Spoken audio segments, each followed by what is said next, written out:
It was midnight over the Ruhr Valley.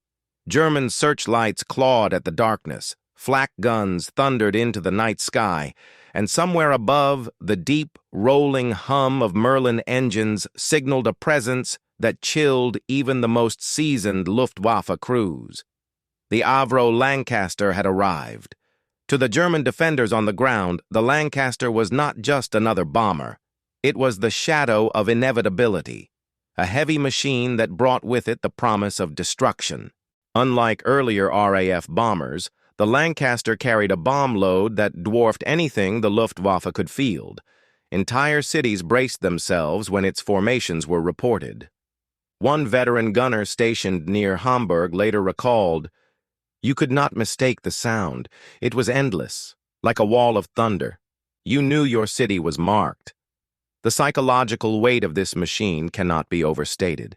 Each night, civilians and soldiers alike lived in fear of hearing that steady drone grow louder, knowing they might soon face firestorms capable of swallowing whole districts. For Germany, the Lancaster became less an aircraft and more a symbol of relentless Allied willpower. And if you want to keep uncovering these untold truths of World War II aviation, stories of machines that terrified nations and redefined the skies, make sure to subscribe to the channel. That way, you'll never miss the next chapter in this journey through history's most powerful warbirds. From Berlin to Essen, the stories spread quickly. For Germany, the Lancaster wasn't just an opponent, it was a messenger of destruction, rewriting the rhythm of war from the skies above. For the Luftwaffe's night fighter crews, the Lancaster was both a challenge and an obsession. Men like Heinz Wolfgang Schnaufer, Germany's highest-scoring night fighter ace, admitted that intercepting a Lancaster was unlike pursuing any other bomber. Its size made it visible against the night sky, but its defensive firepower and formation tactics turned every approach into a deadly gamble. The bomber carried up to 10 .303 Browning machine guns, mounted in nose, tail, dorsal, and ventral turrets. German pilots quickly learned that the rear turret was particularly lethal. Many who underestimated it paid with their lives. One survivor described his attack on a Lancaster as diving into a wall of sparks. Every tracer seemed aimed only at me. Even when successful, night fighters often returned riddled with bullet holes. But it wasn't just the guns. The Lancaster flew higher and carried heavier loads than the Luftwaffe expected. The sheer volume of destruction it delivered was shocking. Cities like Cologne and Hamburg felt the crushing weight of its bomb bays, while German engineers scrambled to improve defenses. Radar-directed night fighters, upward-firing Schräge Musik cannons, and vast flak networks were developed largely in response to these very raids. Yet even with these innovations, stopping the Lancasters proved painfully difficult. To German commanders, the bomber was a constant reminder of resources they could not match. While the Luftwaffe fielded the Heinkel Ha-177 as a supposed heavy bomber, it suffered from crippling design flaws and never came close to the Lancaster's reliability. Albert Speer, Minister of Armaments, later admitted that Germany had nothing comparable to the British four-engine heavy. The realization was sobering. Their skies would never again be fully secure. Every Lancaster raid also forced the Luftwaffe into a war of attrition. Intercepting them drained fuel, pilots, and aircraft that Germany could not afford to lose. Over time, the bomber became not only a weapon of physical destruction, but also a drain on the very soul of the Luftwaffe. For Germany's fighter pilots, facing the Lancaster was more than combat. It was a nightly confrontation with inevitability. When the Lancasters came, entire cities trembled. The bomber wasn't just a machine, it was the architect of destruction on an industrial scale. In July 1943, Operation Gomorrah saw more than 700 RAF bombers, most of them Lancasters, descend upon Hamburg. The result was a firestorm unlike anything Europe had ever seen. Winds whipped flames into a furnace that devoured whole districts. Over 40,000 people perished in just a few nights, and survivors spoke of streets that melted beneath their feet. For German civilians, this was terror given form. Families huddled in cellars as the bombers roared overhead, the steady drone of Merlins signaling another night of chaos.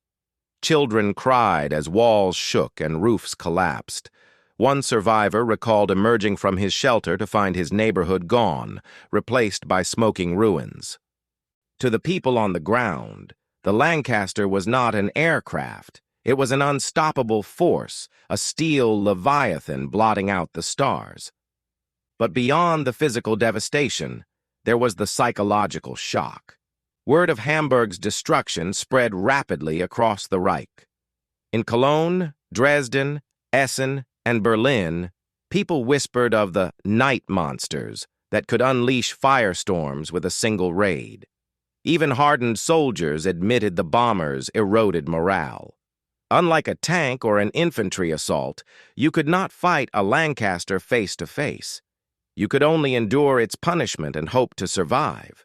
This unrelenting pressure slowly unraveled the fabric of daily life. Industrial workers labored in fear, knowing their factories were prime targets. Families became refugees as homes vanished in flames. Entire cities adopted a rhythm of darkness, blackouts, sirens, the mad scramble to shelters, punctuated by the terror of those Merlin engines overhead. The Reich's leaders promised stronger defenses, but with every night raid, trust in those assurances eroded. Civilians realized the truth. The Lancasters could come whenever they pleased, and no defense was enough. In the eyes of ordinary Germans, the Lancaster became the very embodiment of doom. It was not just a bomber, it was the weapon that turned their homeland into a battlefield. Inside the war rooms of Berlin, the Lancaster cast a shadow even before its engines filled the night sky. German generals and armament planners quickly recognized that this British heavy bomber was more than just another threat. It was a systematic tool of destruction designed to cripple the Reich from within. Reports poured in after each raid. Essen's factories, once central to Krupp's steel production, lay in ruins. The Ruhr, Germany's industrial heartland, was battered into paralysis. By 1944, Albert Speer, Minister of Armaments, conceded that the sustained bombing campaign, driven heavily by Lancasters, was eroding Germany's ability to maintain its war machine. The loss of synthetic fuel plants and ball-bearing factories meant tanks, aircraft, and vehicles could no longer be produced at the pace the front demanded. German air defense strategy had to adapt, but every adjustment drained vital resources. Thousands of flak guns and searchlights were stationed around industrial centers, diverting manpower and steel that might have gone to the front lines. Night fighter squadrons were expanded, but training pilots took time Germany no longer had. For every Lancaster they managed to shoot down, dozens more slipped through, dropping thousands of tons of explosives on vital targets. The bomber also forced Germany into technological desperation. Jet fighters like the Me-262 and advanced radar systems were rushed into service partly to counter the relentless air raids. Yet these innovations came too late, introduced in numbers too small to halt the Allied offensive. By the time they appeared, the Lancaster had already inflicted irreparable damage. Perhaps most devastating of all was the effect on morale at the highest levels. The generals could no longer guarantee Hitler that the heartland was secure. Each raid underlined their inability to shield the German people. For a regime built on promises of strength and invulnerability, the Lancaster was living proof of their weakness. In private, even hardened officers admitted the bomber war was unwinnable. Against the Avro Lancaster, Germany faced not merely a machine, but a strategy designed to bleed its resources dry and break its will from the inside out. As the war neared its end, the Lancaster had etched its reputation into the German consciousness. By 1945, the bomber had delivered nearly two-thirds of all the RAF's bomb tonnage against the Reich. To German civilians, it was the harbinger of blackened skylines and shattered cities. To soldiers and officers, it was the reason factories stood silent, refineries burned, and supply lines faltered. The mere whisper of an incoming raid was enough to drain courage from even the most hardened defenders. One of the clearest judgments came from Albert Speer himself, who admitted after the war that Allied bombers, chief among them the Lancaster, had been decisive in Germany's defeat. They had turned the Reich's proud industrial machine into a wreck. No matter how many divisions fought bravely at the front, they could not compensate for the destruction raining down on the homeland. Tanks without fuel, planes without parts, and cities without infrastructure meant inevitable collapse. For German pilots who faced them, memories of the Lancaster were burned into their souls. Many respected the bomber, even as they despised the devastation it brought. They spoke of it as a worthy opponent, a fortress in the sky that demanded courage and luck to bring down. Yet respect did not lessen the bitterness. To them, the Lancaster represented a war that Germany could never win, one where the balance of power lay in the relentless rhythm of Allied production and strategy. Civilians, meanwhile, viewed the aircraft in starker terms. It was the machine that turned Dresden, Hamburg, and countless other cities into infernos. For families who had lost everything, the name Lancaster would forever be tied to grief. And yet, ironically, it also became a symbol of inevitability, the proof that the Third Reich was not invincible, that its downfall was only a matter of time. In the final reckoning, the Lancaster was more than a bomber. It was Germany's constant reminder that no fortress is unbreakable, no empire eternal. Against its wings of steel, even the Reich crumbled.